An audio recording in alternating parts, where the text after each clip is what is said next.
जी अरबाइन के मैं आपको ये बात बताना चाहता हूँ कि आप ये हैरान होंगे कि करोड़हा लोग जो हैं वो तशरीफ़ लेके आते हैं और उनकी मेहमान नवाजी इराकी अहबाब करते हैं अरबाइन की वाक़ पे।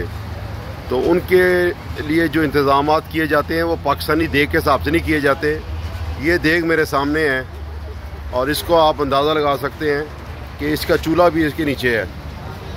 और ये मैं ये कह सकता हूँ कि हमारी अगर देखें 40-50 हों तो कम से कम ये देग बनती है। नहीं ज़्यादा जी। ज़्यादा कितनी 100 एक होंगी? 4-5 जी क्या फरमाते हैं आप? 200-250 देग आ जाएगी। ये फरमा रहे हैं, हमारे साथ हैं शेख मोहसिन साहब। वो फरमाते हैं कि 200-250 देग आ जाएगी इसके ऊपर अगर आप इस देग को देखें।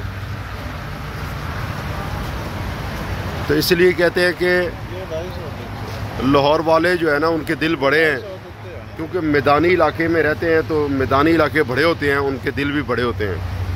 तो इराक वालों की जो देगे हैं, बर्तन बड़े हैं, तो इनका मतलब है दिल भी बड़े हैं।